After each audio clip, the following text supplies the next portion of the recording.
Welcome to Draw Process. I'm Ike. I'm going to draw page 59 of my comic, First Sun and Sword, today, and I'll share my thoughts about my practice, and hopefully that helps you with yours. The script is on the page there just for this. It's on the screen, page 59. This is the last sequential page of the comic. The next page is 60 and 61, and it's a full page spread, a double page spread of just the boat going off into the sunset. So I have to wrap the story up on this page. You'll see as I'm constructing the image there, I want to show that they're going off toward the sea and leaving Crocodile City, which has the canals that run through it. So it sort of goes right into the sea from there. So as I show their boat in a nice lower left third of that panel, I'm trying to see if I can put like a little bit of buildings on at least one of the sides there. So that's what some of those rectangles are to the left, to show a bit of Crocodile City, a bit of that they're leaving that place and heading to this new place. So they're leaving Crocodile City, which you see on the far left of the panel, and we read left to right in these Western comics, and they're going toward the right, and to the right is the open sea. So this image is intentional in its construction. This next panel, I'm trying to make it a very clear image of Sword, Farah, and Sun. Sun will just be sitting off to the side. Sword is laying down while Farah wraps his foot up. Now his foot probably needed some constructive surgery and who knows what else, stitches and stuff. I skipped all of that, and I thought about how much of this should I show. I don't think it's necessary to the story. So some time could have passed. Maybe she has already done some work on his foot before wrapping it up.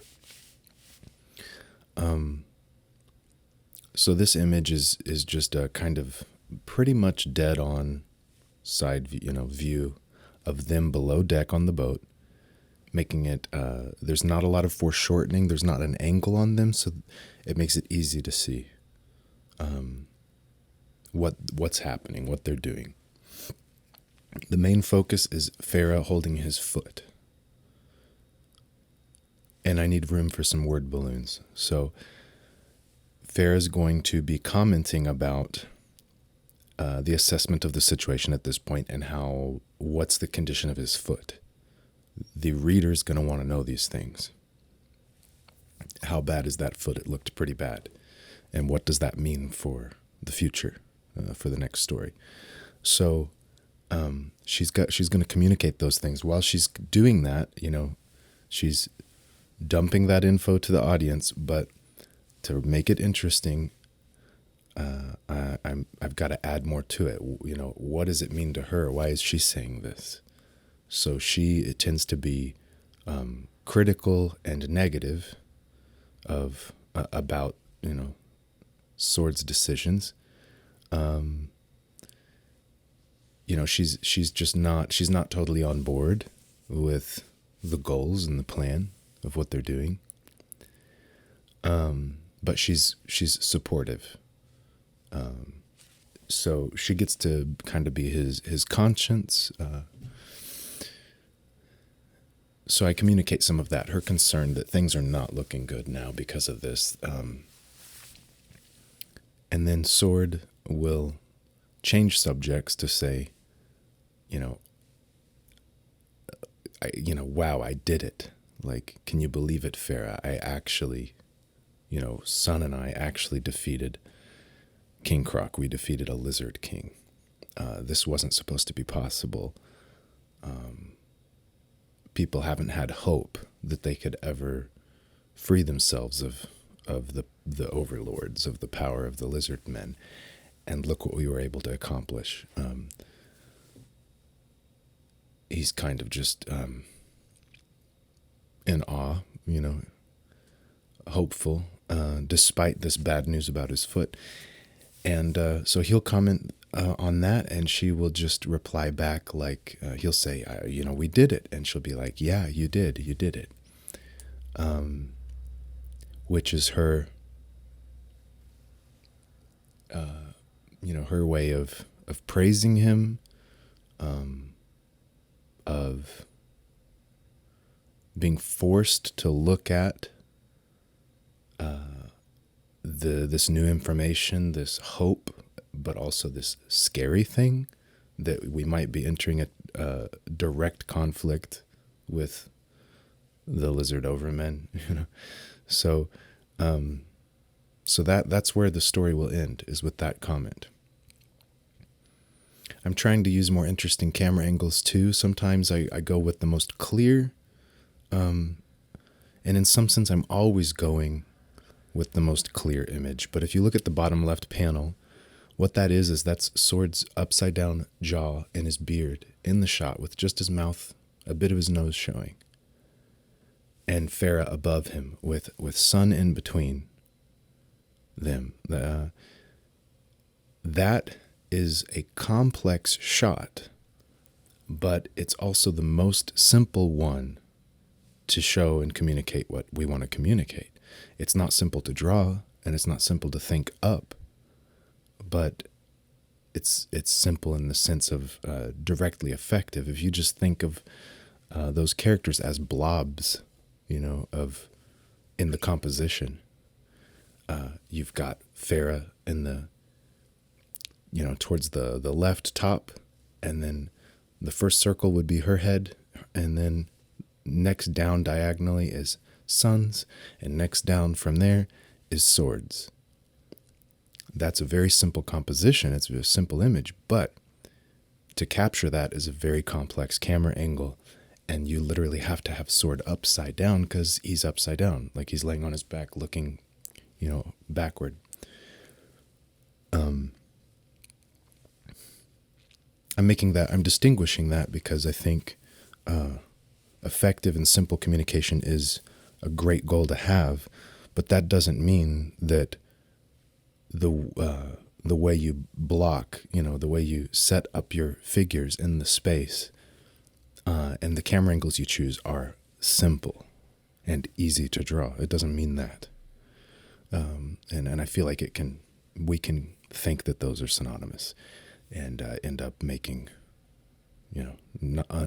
boring pages that are not challenging us, and not that interesting. So you'll notice in this first panel, I decided to throw in, I wanted to further show that this is a crocodile city and they're leaving the city.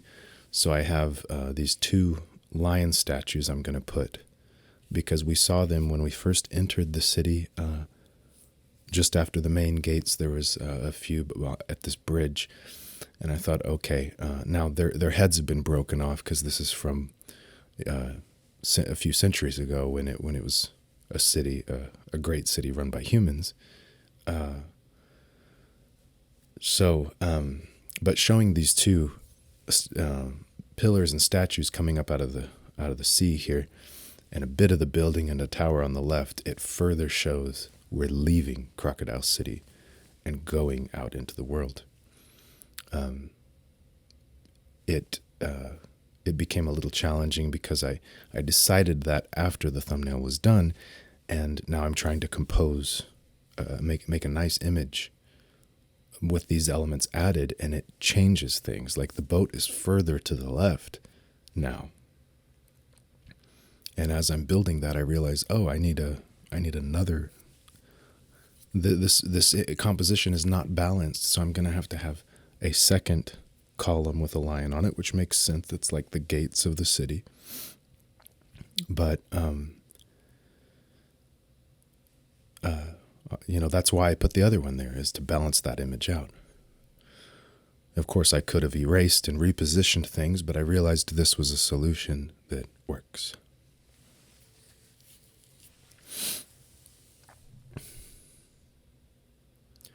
When it comes to other boats being in the shot, they need to be clearly a different shape than our main boat, at different angles, smaller in the shot, these sorts of things. Like that boat on the right is large, but it's very close to the edge of the panel and very far to the right. So I'm just trying to make sure that the focal point, the focus, is where I want it to be. That basically wraps up my comments on my choices for this page. I will say I keep making the mistake of thinking that it is Sword's right foot that was injured when it was actually his left. Yeah, very frustrating that I keep doing that. I hope I get better about keeping track of those things. I didn't notice until the page was completely done and I uploaded it. I scanned it in, and then I saw, oh man, that's his right foot. The solution this time was to completely mirror image that entire panel so that it became his left foot. That changes the flow of the page some and the flow of the word balloons. But it actually worked okay. So I did it. It's the easy solution. It didn't hurt too much.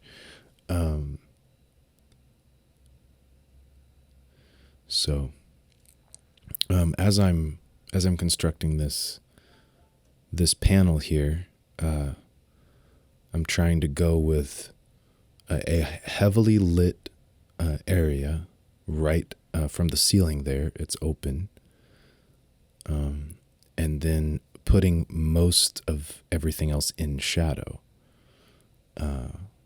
but still showing the shapes, still showing the things that are there. How you handle that kind of situation will, it makes a big difference on what your pages look like, what your style is. How do you handle exposure, you could say, the amount of exposure to the eye or to the camera. If there's if you're looking toward a bright light, but you're in a dark room, then it'll make the room appear darker. But then you pull the curtain shut and you can see in the darkness, and the human eye adjusts in this way, but so do cameras. You can play with those levels to where some things are blown out by light, some things are completely in darkness, and then some are lit secondarily, and sometimes there's more exposure in your shadows. The shadows, for me, shadows are mostly black, heavy black ink, an abstraction from reality. But shadows can be blue or whatever. And I allow for some of that. Sometimes things that are in shadow, I do not put in black ink shadow, and I allow the color to do it, or the grayscale or whatever application I put on the inks. In this case, sun is sitting completely in shadow. There would be a rim light hitting his hair, his left shoulder, and a bit of his left leg. But I only made him black on the face of him, allowing some secondary light to hit him from the other side. That is so that he stands out, so we can see his form in the darkness, in the black ink around him. Same thing with Sword. I've got right across his hips, there's a line across his underwear there that is the edge of the shadow, where the edge of the light. And then on his leg is Farah's shadow, his what looks like his left leg now until I reverse it later. That's her shadow on his leg. So lots of little decisions being made throughout this image. Very complex decisions, and it's They are based on, reality. They're based on, truths or physics and so on. But they're made by feel and by habit and so on. This was a rather challenging composition. Maybe I could have composed this differently and better. I definitely could have, but this is what I was putting on the page, and I just kept going with it and made it work.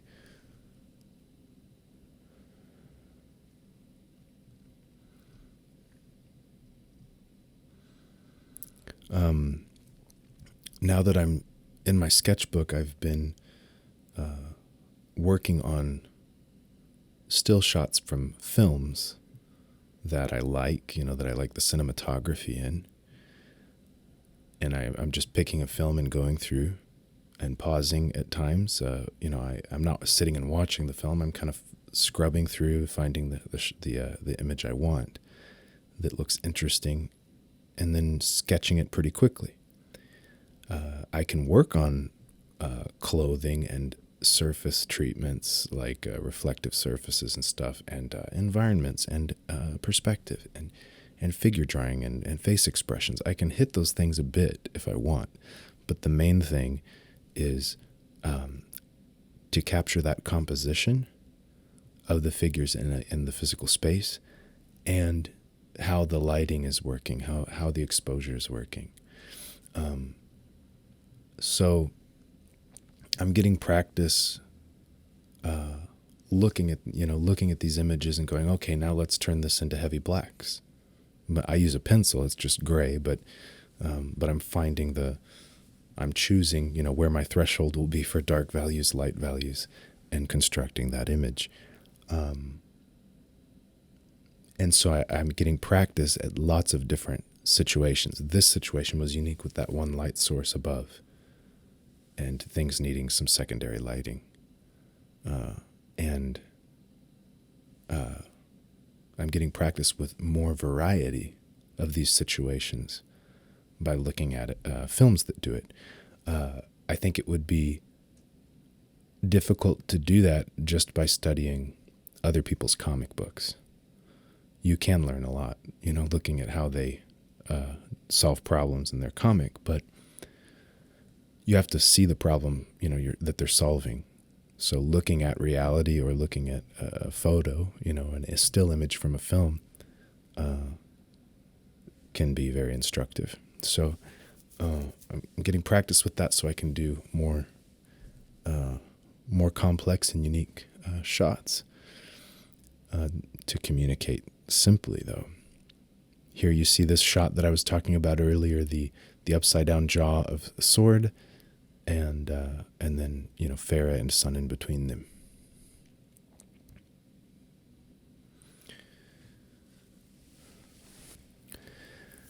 For this issue, I am doing digital lettering and word balloons, but I still have to plan the space for the word balloon, and because my script isn't that final yet, I don't know exactly what they're going to say at this point. But off my best guess, what I'm thinking at that time, I make space for the word balloons. And I've done it long enough, and I've done a little bit of hand lettering, so I have an idea of how large letters would be, how much room I need. But when you look at these comic book pages that I draw, if the composition sometimes feels like unbalanced, that's because the word balloon is part of the art, and it will create more balance once it's there. So things will often feel unbalanced without the word balloon being there yet. I think for my next issue, I want to move back into hand-drawn word balloons, but with digital lettering, because then I can place the word balloons precisely in a way that's good for the art, that's part of the composition. it'll eliminate those choices I have to make digitally of placing them, and I think it'll look more coherent as one, piece of art when the balloon is very intentionally placed, from the start. So I will probably move that direction on the next issue of this comic. I've never really had a problem with running out of room in a word balloon. Like I said, I can kind of hand letter in pencil, and that way I kind of know if I have enough room there or not. I probably will need to get a little more solid with my script on what people are going to say and when, and can't leave that for the end, so that I know that I've made the room I need. This panel here, this is an up-anglet sword, because he's laying down, but he's kind of lifting his head up to try to make eye contact with Farah. And that angle is more difficult to draw than just a straight-on angle. By not shying away from that, by practicing these more challenging shots, I can accomplish them. And it feels more natural to me. So that makes this a more interesting page, a more interesting composition. It grounds them in the space more because you can tell that he's trying to look up. You can feel that he's kind of doing a sit-up here.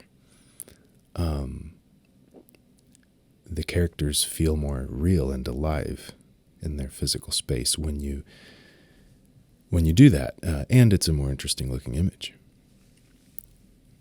Same thing here, she's making eye contact with him. Earlier she was looking, it was a profile side view of her face.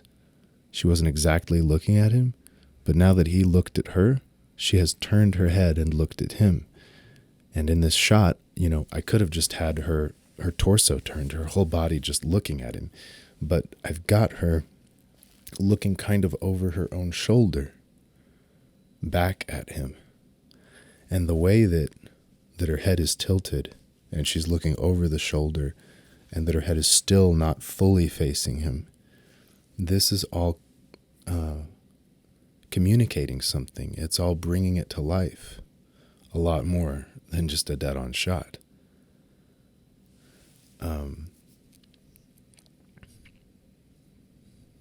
So in a way, this is about the character acting, but it's not just trying to capture a good expression on their face. It is the blocking of your actors in the space for the camera, like these positioning them with intention to communicate something in the story.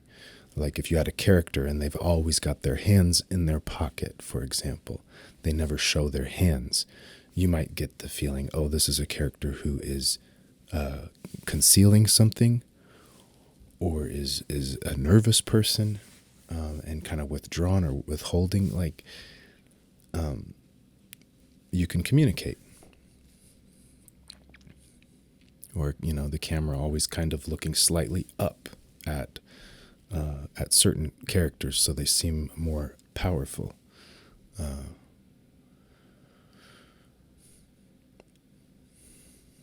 And on to the inks. I realize now that this whole video I've basically spoken about techniques and a little bit on how to practice certain things to improve. A lot of times in these videos I talk about my thoughts more in the abstract. I haven't gotten to that yet. We have 10 minutes left in the video, so I guess there's time to get into some of that today. It's not important to me either way, if we get to it or not. I think it's helpful either way to share the actual things I'm doing on the page and give insight into that, or to share my thoughts on being an artist or self-publishing or anything like that.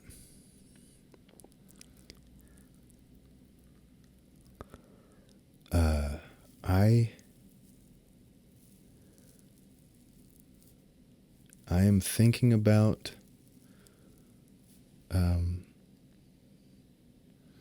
I guess like with this book ending, I'm thinking of how when I'm earlier in a book or just starting a book, there's an excitement that this could really resonate with people. Like it's possible that people will really like this, that's the goal, is to have people that really like the book. Because I want to make books that people like, that they feel improves their life, so that it's worth buying me dinner for, right? Like it's worth it. It adds value to their life. So, which, that's kind of hard to say. It's like, that is true, but do I really mean it when I say that? I mean, part of me knows that I'm going to keep showing up and contributing, making books, even if people don't love it that much. I'm still going to show up and do it. But when I show up and do it, I am trying to do better than the last time, to make a book that's better than the last time. Now, I don't need everyone to like my book, and I don't think I should measure my success based on how many people like it. But there should be some people out there that really like this book. That is a measurement. At least it could be a very small number, but for those people, even if it's 50 people, that's decent. But there should be some people that this is their favorite book. One of their favorites, at least, right? Enough that they want to tell people about it, that this is a book that they really love and think that they want to share with others. And then maybe other people will like it, right? Maybe they'll get on board too. If that doesn't happen, because now I'm at the end of a book, so I'm about to share it with people, and if people don't love it, I can try showing it to different people. Maybe I will not have shown it to the right people yet. But if people don't love it, then I have to try again. Maybe the next issue, people will start to realize, oh yeah, I do like this book. I really want to stick with this book though. So starting a brand new book is a way of like taking another crack at it and seeing if people, you get a complete fresh start to see if it resonates with people. It's a bit of a problem when you're making an ongoing series that if the first issue doesn't resonate with people and then you're making the second, how do you expect to then make it resonate with people? But that also becomes a trap, because if you keep only making single issues, then that's one of the reasons people aren't going to resonate with your work, is because people want more of a story. Not a lot happens in 20 pages or 60 pages. They want more. And it might be that there's just not enough. If The Lord of the Rings was 50 pages long, it probably would not have been so popular.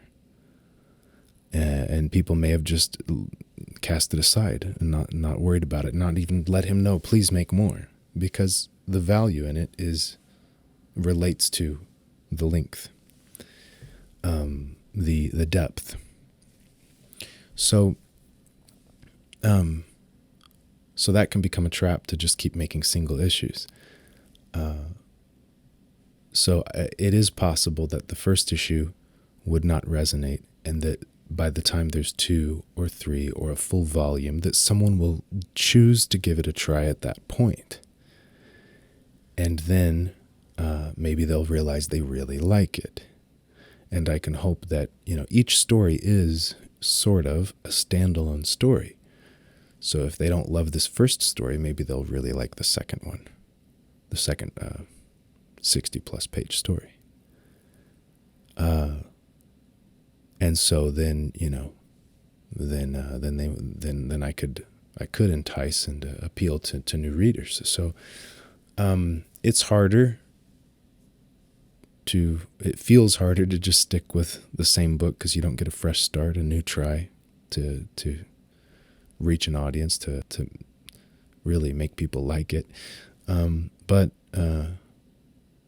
it's a personal choice. For me, it's worth it. It's worth it to commit and give it a try. I know that for me, I like longer books. Like I don't give a lot of books a try until there's more of it out there. And then I'm like, okay, let's check this out because I want a longer story and a longer book. And I have a limited time that I give to reading comics. So if I'm going to read something, then I want it to go somewhere. I want it to be a full story.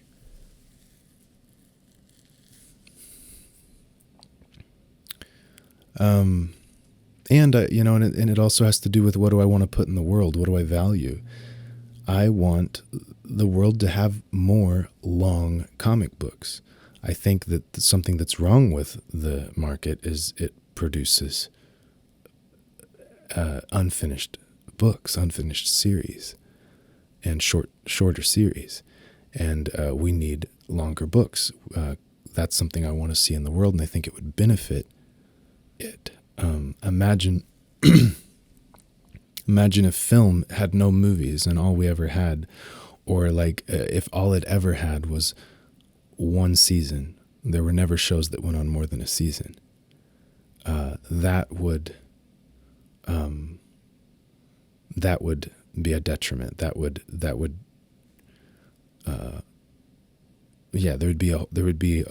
would change the way the stories are told. And it would definitely leave out a lot of possibility of what people could enjoy. So I want to see more longer things and longer comics. So I have a reason to make that. And it'll take a while. So that's one of the things I hope will appeal to readers of my book, is that over time, as there's more of this book, they're going to be interested in jumping on board because they're looking for a longer comic, a longer ongoing thing that they can get behind. So there's a case to be made here to stick with a longer form thing. Now, for me, I still do it in bite-sized chunks. This is a one story that's 61 pages, and then I start another story that, picks up where this left off, but it's sort of a new arc. That is more fulfilling to me than what I've done in the past, making 6 issues in one story arc. And then starting another arc then. I would rather get the full story done in one printed book, in one book. Now that means sometime in the future I might need a book that's 120 pages long instead of this one that's 61 pages, just depending on how long of a story I need to tell in that issue. And it's possible I might do a 2-parter, but that is something I'm more comfortable with, a 2-parter instead of a 6-parter. And it eliminates those strange starts and stops. I always wonder, how do I stop at a 22-page mark between issues without it feeling strange or affecting how I write? Because then I end up writing a story that follows cycles of 22 pages, and that can feel rather arbitrary to constrict myself to, and it affects what kind of story gets told. So this feels like the right path for me. There's a lot of questions that go into making that choice. And here's the finished page. I'm pretty happy with how it turned out, how the word balloon's positioned, and the dialogue choices I made. And next week you'll see the double page spread, the boat going off into the sunset, and that's it. That'll be the end of this story. I still have to do the cover and put the book together, the design of the book, and then do some printing tests. And I think the cover, I can probably do that as another video in this series. Hopefully I move at a fast enough pace that there's no breaks, because I really like putting this out once a week. So I would want to, that just puts me a few weeks out from needing to draw the first page of the next story that isn't written yet. So we'll see if I can get that done or not. All right. Well, be the practice of your art. Find others that are doing the same. I'll see you next week.